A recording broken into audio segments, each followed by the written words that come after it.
Hey entrepreneurs, you are making negotiating way too complicated.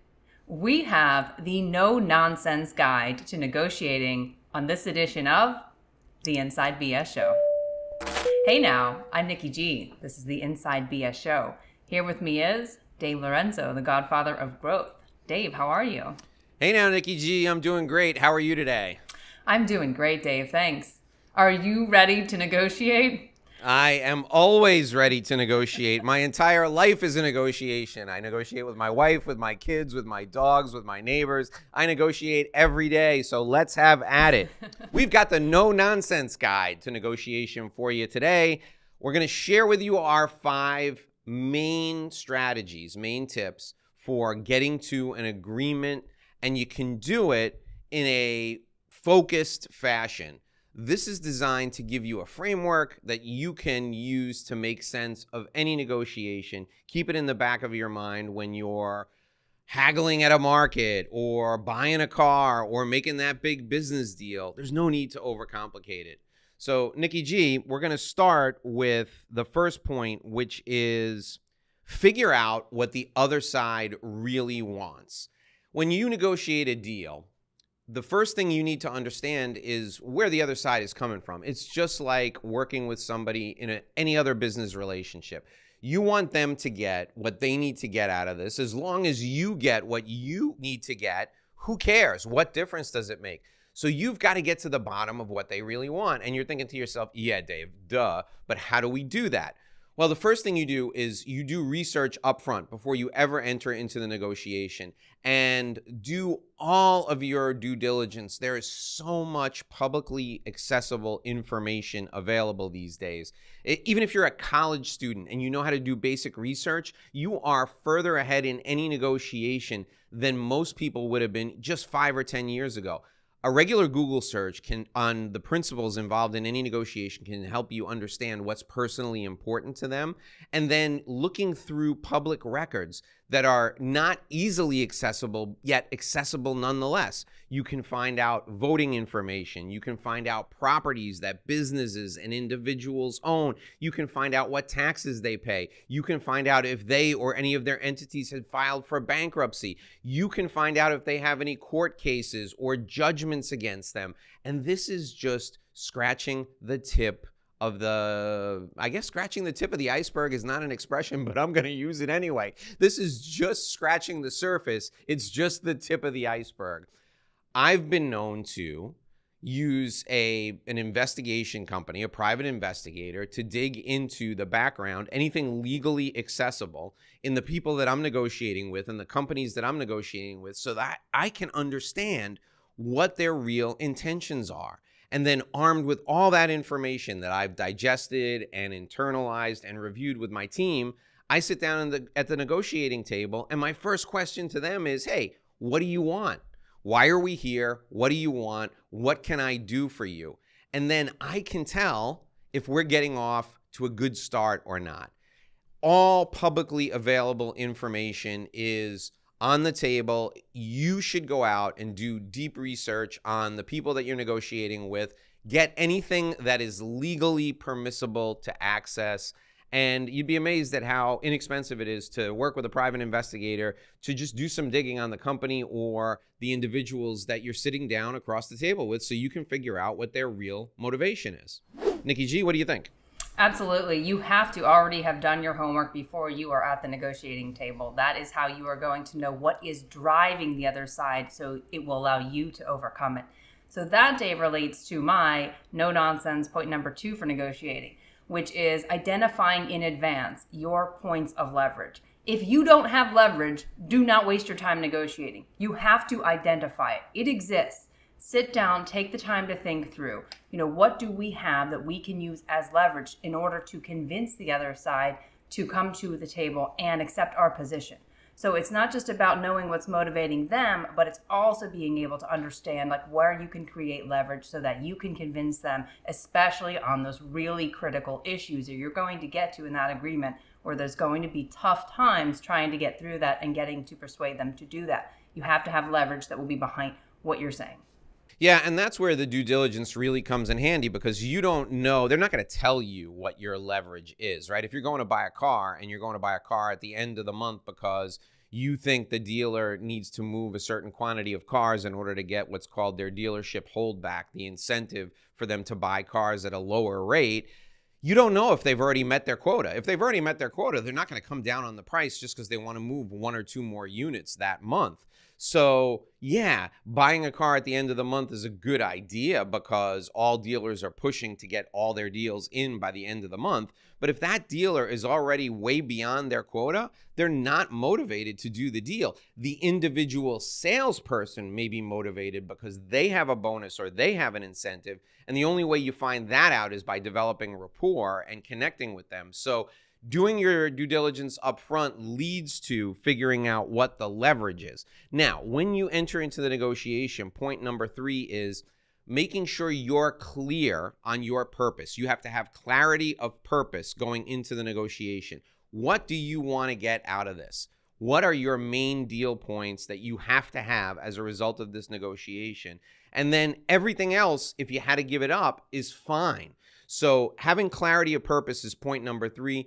Be really clear on what you want to get out of the negotiation and what you're not willing to do, what the red line is that you're not willing to go below. Now, this is the point if you take a Harvard negotiation class where they would tell you to figure out what your BATNA is, which stands for best alternative to a negotiated agreement, right? What's your BATNA? And if you've read Chris Voss's book, Never Split the Difference, I mean, he's a hostage negotiator, so there really is no alternative for him. Basically, the hostage dies. So that's not a good alternative. In this case, we don't have to worry. We're business negotiators. So I always have an alternative, and that's like my anti-leverage. I'm always working the same deal with 2 different people at the same time. And I'm not going to play them one off the other, but I always have an alternative.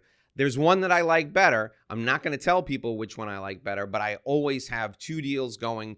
Sometimes they're in various stages, but I always have a contingency plan in case this negotiation falls apart. So clarity of purpose and what's your contingency. That's point number 3. Hey, Nicki G, did you know you can also get our show as an audio podcast? Of course I know you can get the show as an audio podcast. I'm on it. But does our audience? I don't know. So those of you who are watching on YouTube, you can find us wherever you get your podcasts. Just search up the Inside BS Show with the Godfather and Nicki G, and you'll find us right there. Click the follow button so that you never miss a show. Now, there's a couple of reasons why you're going to want to do that. Nicki G, tell them what the first reason is. You get to ask us questions. That is exclusive to our podcast listeners. Yeah, we only answer listener questions on the audio version of the podcast. We don't do it on video. So if you want to hear what everyone's thinking, or if you want to ask us a question, you got to download the audio podcast. The second reason, and my favorite reason, is because you can take us with you. You can have a little Nicki G in your pocket while you're working out in the gym, washing the dishes, or walking the dog. I love me some Nicki G in my pocket when I'm walking the dogs. I don't know about you, Nicola, but that's one of my favorite things to do. Absolutely. Take us with you. After you watch this episode here on YouTube, go to wherever you get your podcasts, click the follow button so we can go with you on your journey and you can ask us questions. We will see you, or more like hear you, there. Point number 4 is agree on the easy stuff. So there's a few reasons why you want to do this. You want to start agreeing on points where you know they're not going to be at issue. These are things that you expect both sides will agree to. They should be quick to move through them. Why do you want to do that on the front end?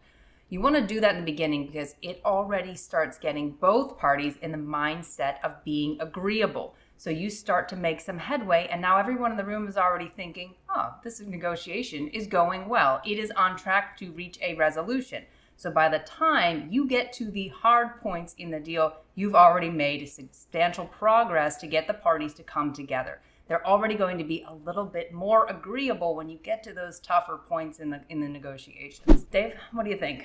I love that. Yeah, that's the momentum of agreeing to the easy stuff is great. I entered into a union negotiation in a hotel in New York City one time, and I was taking over the negotiation from somebody else. It was The people were still working. There was no strike, but they were past their deadline. And the union was very, very upset. They didn't think the current negotiator was dealing with them in good faith.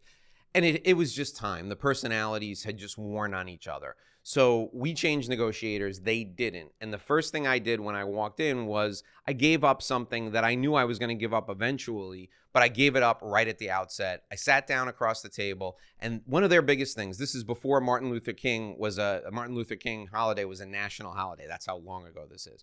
I sat across the table from the negotiator. I introduced myself, and I shook his hand, and I said, I've seen your PR campaign.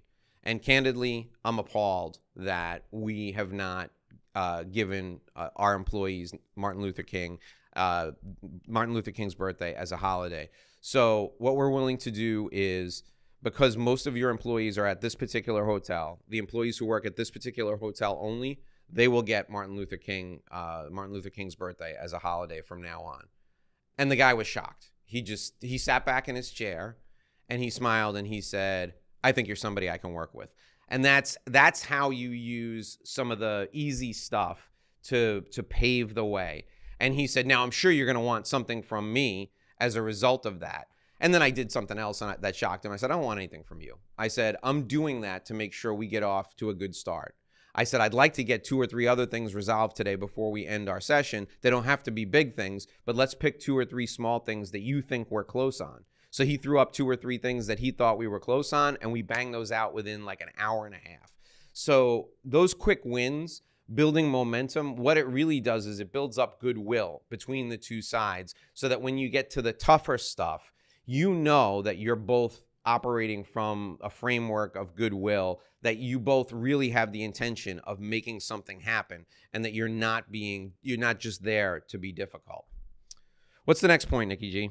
So the final point here is when you are right at the end, you're down to, what should be your final point or 2 points. You want to bring the decision makers into the room.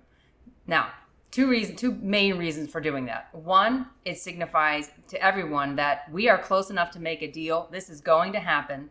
And 2, we're not going to leave this room until it does, and there is a handshake to end this transaction.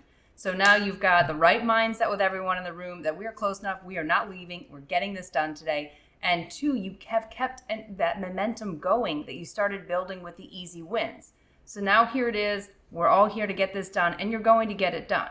You want to make sure that you're showing that you've got the right folks in the room who know how to get this done, who have the authority to get it done, and that they're there willing to make that happen.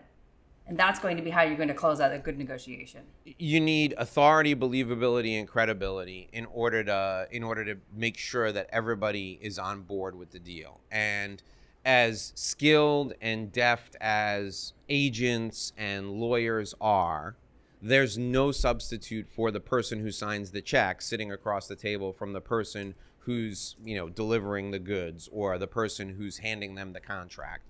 So for that last meeting, the principals are talking one-to-one.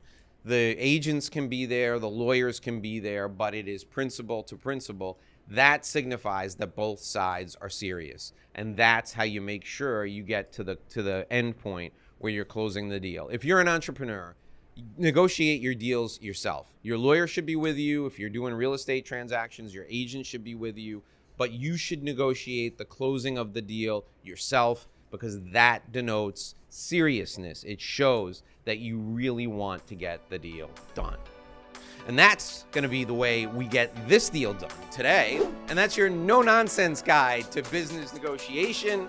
I'm Dave Lorenzo, the Godfather of Growth, and she's Nicki G. And we'll see you right back here again tomorrow for another edition of our show. Until then, here's hoping you make a great living and live a great life.